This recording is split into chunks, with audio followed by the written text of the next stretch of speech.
Donc, des éléments de correction pour l'exercice 8 sur les équations différentielles linéaires. On s'intéresse à une équation donc, qui est E, à savoir, pour tout x strictement positif, f' de x est égal à f de 1 sur x. Alors cette équation n'est évidemment pas une équation linéaire, c'est même pas une équation différentielle stricto sensu, puisque on a une composition qui apparaît ici, d'accord? C'est pas f' égale en fonction de f, c'est f' en fonction de f rond g, où g est l'application qui associe 1 sur x. Alors, on va raisonner, et je vais suivre le plan de l'exercice par, évidemment, analyse-synthèse.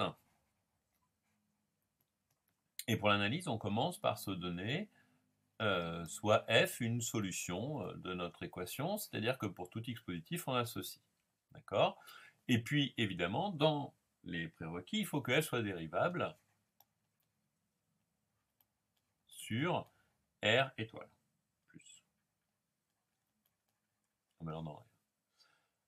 Alors, la première étape de ce qu'on va regarder, c'est que finalement, f' s'écrit f rond g, où g est l'application qui à x associe 1 sur x, qui est une application qui est de classe C infini sur R étoile plus à valeur dans R étoile plus.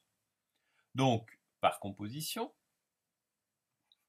et je vous dis souvent de le rédiger comme ceci, à vous de voir, mais R étoile plus dans R, ça c'est F, G qui va aller de R étoile plus dans R étoile plus. Donc cette application, elle est dérivable, donc G, je vais me contenter de dérivable.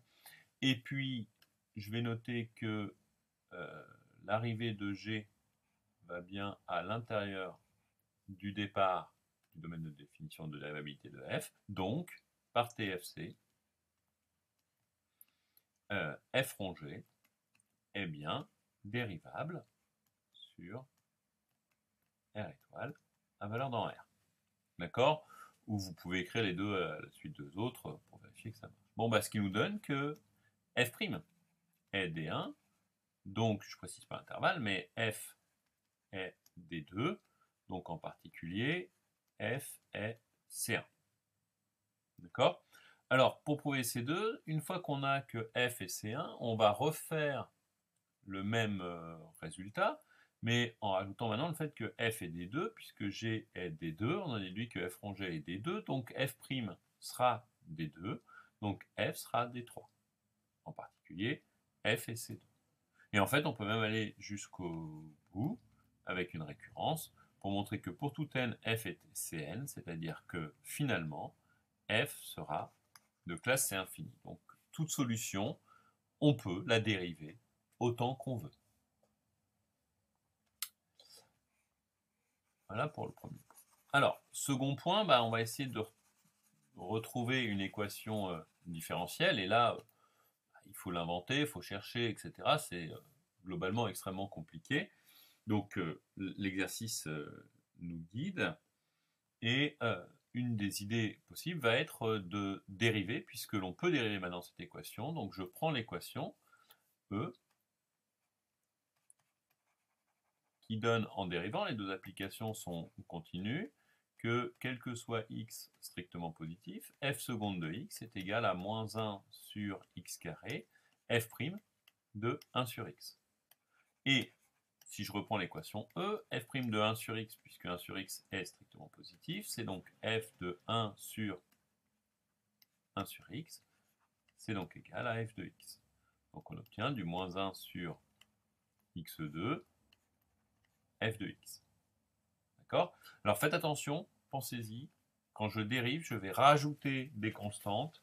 Donc à la fin, on va se rendre compte qu'au lieu d'avoir deux constantes comme l'équation différentielle d'ordre 2, on va en retrouver qu'une comme une équation différentielle d'ordre 1. Bien, ayant remarqué cette égalité, je peux la mettre sous la forme que vous avez demandé dans l'énoncé, c'est-à-dire x carré f seconde de x plus f de x égale 0. Donc f vérifie bien cette équation différentielle linéaire d'ordre 2, mais qui n'est pas à coefficient constant. D'accord? N'allez pas m'inventer un coefficient constant en me disant qu'on a une équation ici caractéristique qui serait du x2 grand x2 plus 1 égale 0, et puis essayer de résoudre avec des racines de x dedans, etc. Vous allez faire quelque chose qui est complètement faux et dénué de sens. D'accord? Donc, à nouveau, la seule chose que l'on puisse dire, c'est on a une équation différentielle linéaire d'ordre 2 que l'on aimerait bien résoudre, et le cours ne s'applique pas. Alors, le cours ne s'applique pas, mais on nous propose, l'énoncé nous propose un changement de fonction, cette fois, z qui sera l'application qui a t associé exponentielle t. Donc, pour justifier que f est de classe C2, on va dire que z est égal à f rond exponentielle. L'exponentielle est C2 de R à valeur dans R étoile plus. F est C2 de R étoile plus dans R.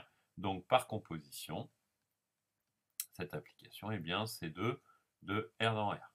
D'accord? Avec un TFC ici. Bien, et puis on va calculer. Z' de t est égal à exponentielle t f de exponentielle t et z seconde de t. Alors je me retrouve avec un produit à dériver, donc j'ai du exponentielle t si je dérive, pardon, j'ai un f' ici, f' de exponentielle t plus exponentielle t au carré f seconde de exponentielle t. Donc lorsque je vais écrire z seconde plus z', moins z', pardon, excusez-moi, z seconde moins z' plus z de t égale, eh bien, je vois que je vais faire apparaître un exponentielle t au carré f seconde de exponentielle t plus le terme en z de t, c'est-à-dire f de exponentielle t, moins ce terme ici en exponentielle t f', plus, pardon, et moins ce terme-là, donc ce qui au final fait que les deux se simplifient. Et puis ici, je retrouve l'équation vérifiée par f en x égale exponentielle t. Donc ceci vaut bien 0. D'accord? Donc ceci nous permet d'en déduire que notre application z est solution de z seconde de t moins z' de t plus z de t égale 0. Alors là, je le dis et je l'écris, hein, on reconnaît une équation différentielle linéaire d'ordre 2 à coefficient constant homogène. D'accord? Le cours s'applique, et puis on a l'équation caractéristique associée qui est x2 moins x plus 1 égale 0, deux discriminants qui vaut 1 au carré moins 4 moins 3, donc deux racines r qui seront égales à 1 plus ou moins i racine de 3 sur 2. D'accord? Ceci nous dit que z est de la forme appartenant à S0, donc il existe des constantes, lambda et mu, je ne sais pas pourquoi je prends un A. Donc il existe lambda et mu des constantes, alors on travaille sur R, hein, on cherche des applications de R dans R, donc R2, tel que Z soit l'application qui a t associe lambda exponentielle t sur 2 cosinus de racine de 3 sur 2t, plus mu exponentielle t sur 2 sinus de racine de 3 sur 2t.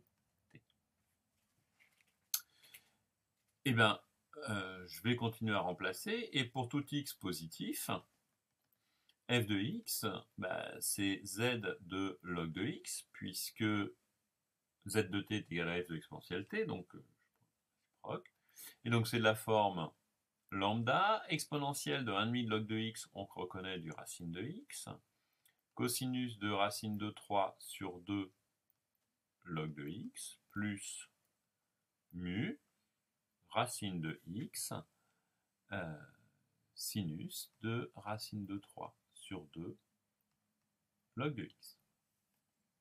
Donc voilà la forme générale, la fin de l'analyse, que l'on peut obtenir sur f.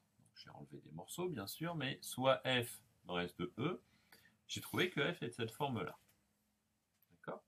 Mais attention, ce faisant, je n'ai pas forcément toutes mes solutions, donc là, il faut que je fasse une synthèse, notamment dans ce qu'on a dit tout à l'heure, puisque comme j'ai dérivé, j'ai probablement rajouté les solutions. Donc, on va vérifier ceci. Alors, soit vous le vérifiez encore dans l'analyse en disant que, bah, attention, f est censé être solution de f', donc vous devez le vérifier. D'accord? Ou sinon, on fait une synthèse. D'accord?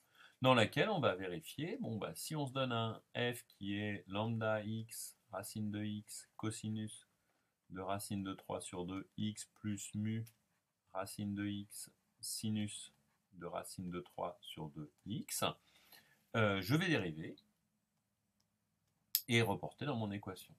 Donc f' de x, lambda sur 2 racines de x, je dérive par x, un cosinus de racine de 3 sur 2x, puis je dérive le cosinus, donc moins lambda, ah pardon, j'ai oublié des termes en log de x et 2 fois, donc lambda, alors attention, j'ai un racine de 3 sur 2 qui vient, et puis j'ai un 1 sur x qui vient. 1 sur x, racine de x, sinus de racine de 3 sur 2 log de x.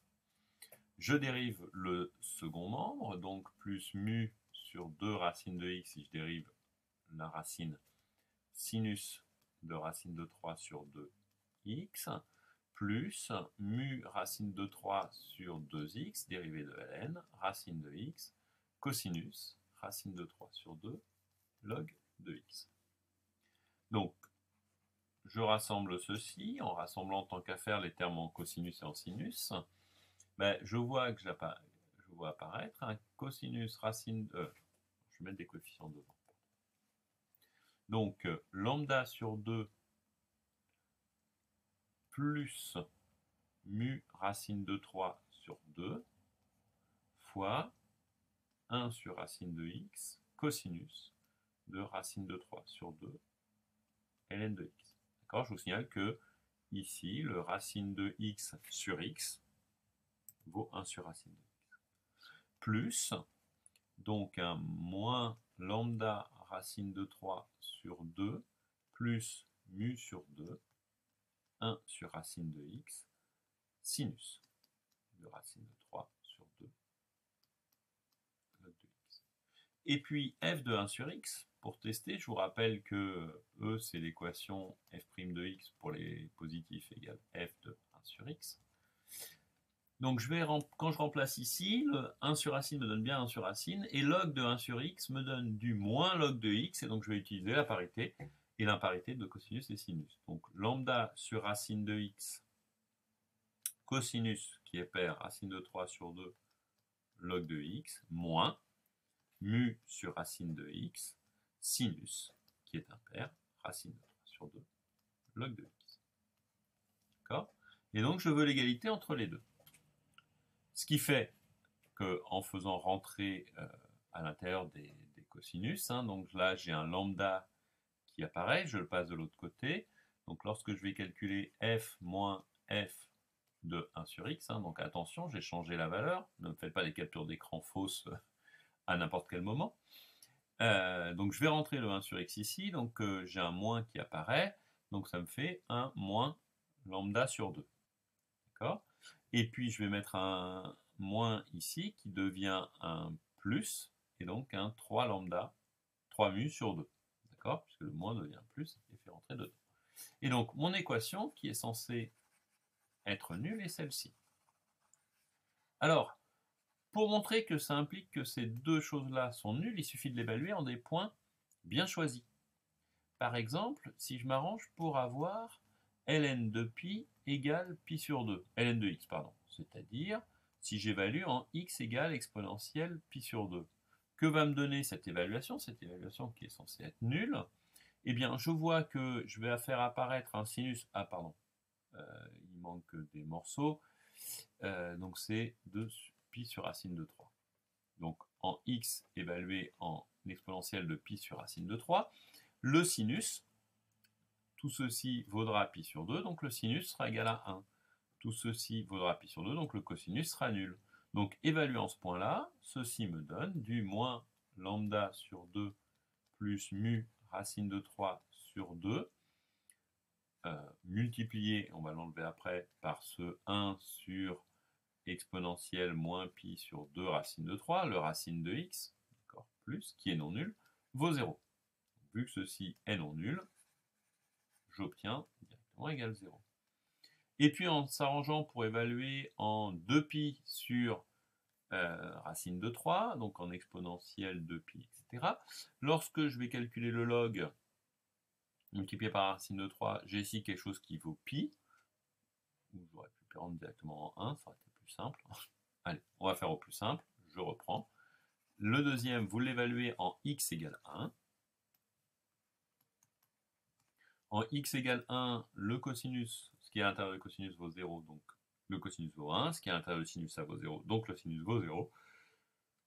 Et vous obtenez la deuxième équation, qui est moins lambda racine de 3 sur 2 plus 3 mu sur 2 égale 0. Et on va s'apercevoir qu'en fait, c'est bien deux fois la même équation. Donc on va avoir des solutions autres que lambda égale 0, mu égale 0, qui est toujours une solution possible. Et pour faire ceci, on a deux fois la même équation en divisant par racine de 3 sur 2. Donc finalement, il suffit de remarquer qu'on a toutes les solutions à partir du moment où lambda égale racine de 3 mu. Ce qui revient à dire que sur notre solution de départ, notre synthèse ici, l'ensemble des solutions, on aura l'ensemble des applications, on peut éliminer mu, qui s'écriront sous la forme mu fois racine de 3, racine de x, etc., plus 2 racine de x. Et c'est l'ensemble de toutes ces solutions, pour tous les mu dans R, qui forment, qui reste un espace vectoriel, l'ensemble des solutions de E. Vous pouvez vérifier que l'ensemble des solutions de E, qui est finalement une équation quasi de type homogène, même si ce n'est pas exactement une équation différentielle, reste bien un espace vectoriel.